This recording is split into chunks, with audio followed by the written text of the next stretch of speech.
because we don't end up talking to the media about it, right? So, but I would suggest, just to answer your question, that a substantial amount of police investigation and resources go into investigating problems with the harder drugs, right? Crystal meth, cocaine, things like that. Is it harder to find those? It seems like it's always a grow up, always a grow up. Is it harder to find these labs and stuff, or is that why? Or? Well, I think it depends. I think obviously with marijuana you have the scent, right? You have the odor, so that does make it easier in a sense. Yeah. Okay, that's what I always thought. Yeah. And the dogs can smell it, my neighbors can smell it. Sure. And how much does the media in British Columbia play off that? Do you have any, like, you know, like PC Bud, you know what I mean? The media is always showing grow-ups. Right. You know, compared to, is it more the media, would you say? Well, I don't know. I think it is a huge industry, right? I mean, it is a multi-billion-dollar industry in British Columbia, right? So the media, and I certainly don't speak for them, but it is, I think it is a valid story to investigate, right? And certainly indoor marijuana grow operations, right? That's a valid story as well.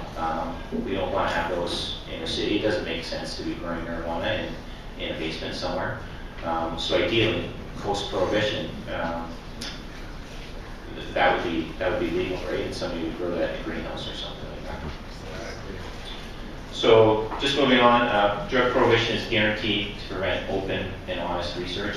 There is legitimate drug-related research that could be taking place right now that isn't because of drug prohibition, because of our drug laws. Or if it is, it's not being investigated as fully as it could be. And drug prohibition is also guaranteed to bring other laws into disrepute, right? And I think most people want to follow the law, and most people want to follow laws that make sense, right?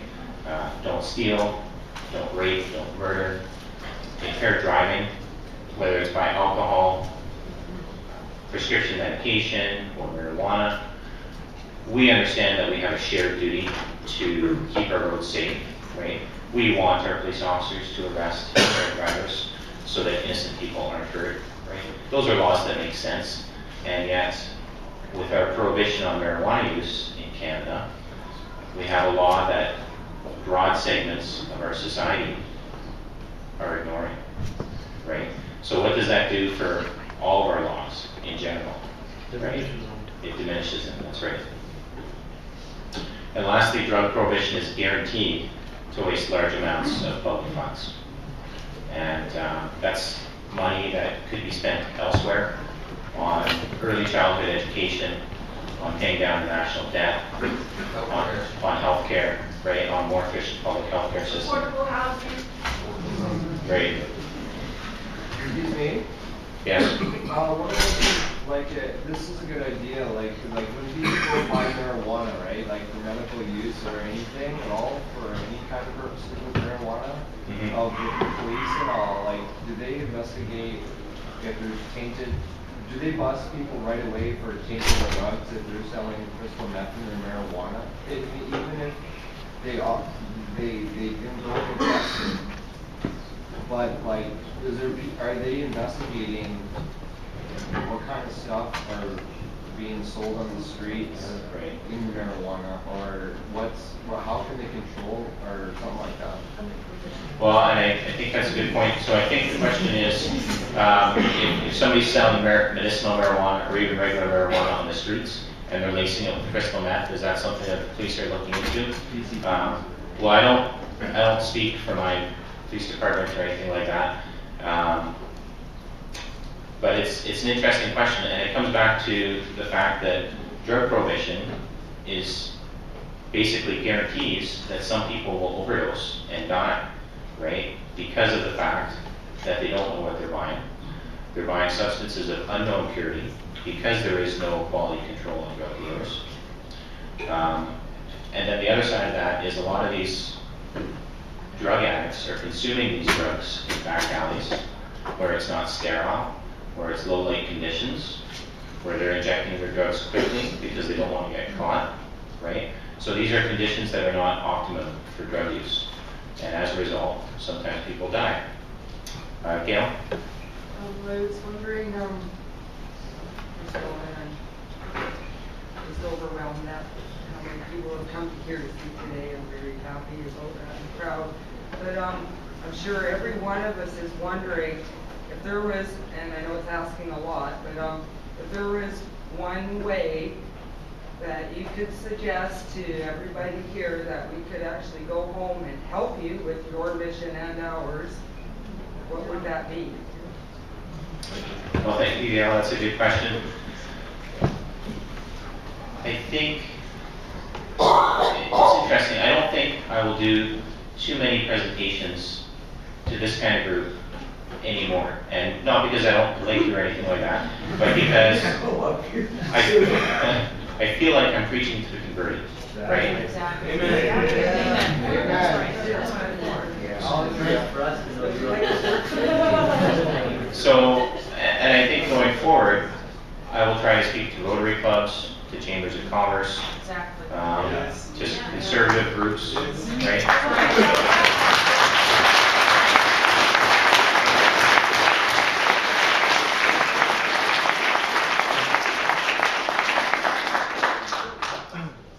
Thank you. So, and there are valid arguments to be made to those groups, right? Conservative and libertarian principles, value limited government, right? Value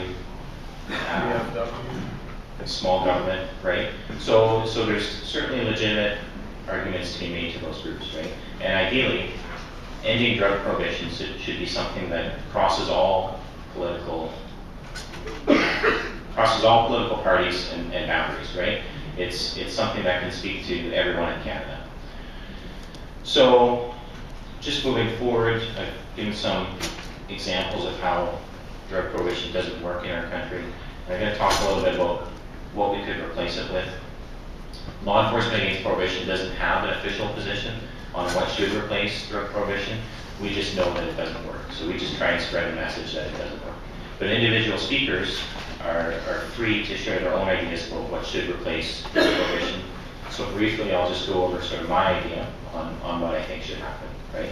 So step one would be to legalize all drugs. Drug prohibition does not work in a free and democratic society. Our research, our history, our own experiences, our common sense tells us that. So these changes toward legalizing drugs should be incremental. We need to move forward slowly in order to protect society and to make the right policy choices for our country. So we should focus on pilot projects, on evidence-based research, and on public consultation. Step two, I would suggest that we gradually give provinces the ability to regulate drugs, right? Just because drugs are legal doesn't mean that we give heroin out to kids in the candy store, right? We have rules, just like we have with alcohol. So healthcare is a provincial jurisdiction.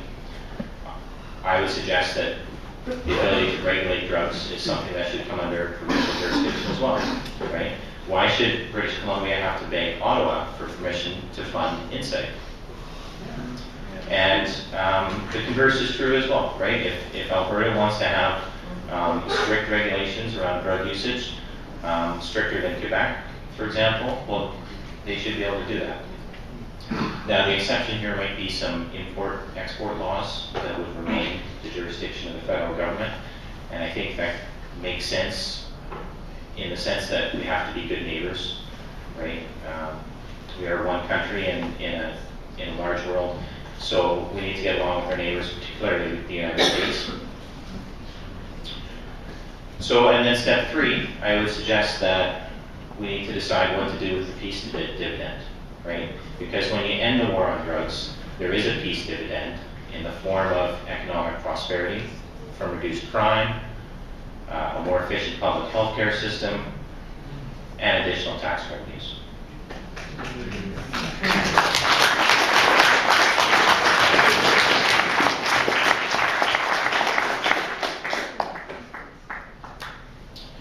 So my hope here today is that I brought a small measure of credit upon my profession by discussing a very complex matter.